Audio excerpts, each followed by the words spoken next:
The party wanders the Underdark as they stumble upon a lakeside village. Entering the village, they see a group of fish-headed humanoids, all chanting in some horrific prayer or ritual. Hello, I'm Dr. Will6, and I was floating through the Underdark when I encountered a group of Kuo-toa. Kuo-toa are humanoids with fish heads and webbed feet and hands. They have large, bullet-shaped, bulging eyes and a multitude of different scale colors, but mostly purple. Kuo-toa are extremely suspicious, as well as being incredibly deceitful. They are known to betray anyone as long as he gains a benefit to themselves. Kuo-toa were tortured and experimented on by mind flayers. These experiments broke their minds, making madness a common theme among them. Kuo-toa are not necessarily evil, but within their theocracies they do not pose enough power to overthrow the ruling class. When separated from the society, a Kuo-toa could adopt a neutral or good philosophy, such as pacifism. Kuo-toa, being an amphibious race, are capable of maneuvering underwater, just as well as on land, and the slime produced on their skin makes it hard to grab them, and easy for them to escape restraints. Kuo-toa have great vision, even capable of seeing invisible creatures or into the ethereal plane. Because of them being stuck in the Underdark for so long, whenever they go onto land, their vision is very poor. When the Lithids performed tests on the Kuo-toa, it rendered them completely insane. This insanity had some very interesting side effects. In their insanity, the Kuo-toas made up their own gods that would protect them from threats.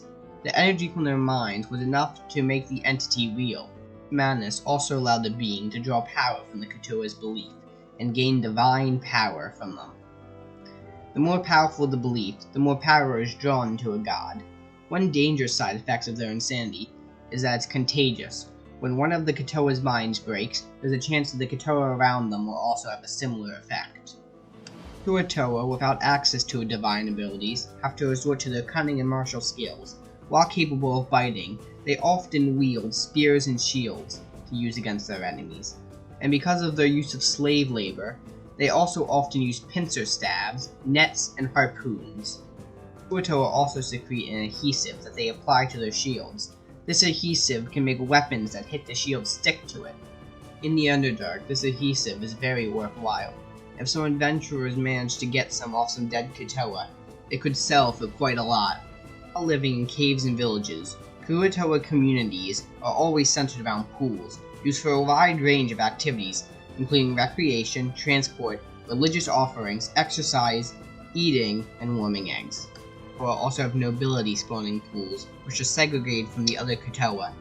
These Kuo-toa are mostly priests and whips children that will grow up to be the next generation of nobles.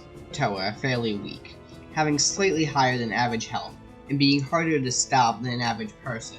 Those who have claimed nobility training are even stronger. These Kuo-toa are called Kuo-toa whips. The strongest type of Kuo-toa are the archpriests. They are higher-level clerics that have dedicated almost their entire life to their god. These Kuo-toa are usually very rare, but can pack quite the punch, and are known to be the rulers of their theocracy.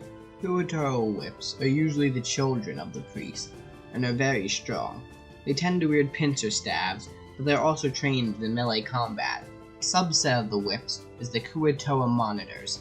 These Kuo-toa have lightning fists, and are used to keep the other Kuo-toas in line and believing in the gods. See them as almost the police force of the Kuo-toa. The grace of the Kuo-toa become Kuo-toa archpriests. They gain higher divine abilities in spellcasting.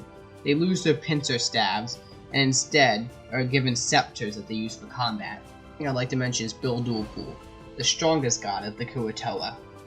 She is a woman with a lobster head and claws for hands. The madness and divine abilities of these Kuo-toa is so strong that they actually made her into an official god on the Pantheon, which is quite impressive. Well, that's it for our fishy little friends. If you've used Kuo-toa in your game, please tell me in the comments below. And if you enjoyed this video, please consider to like and subscribe. Well, anyway, this is Dr. Will6 saying I'll see you next time.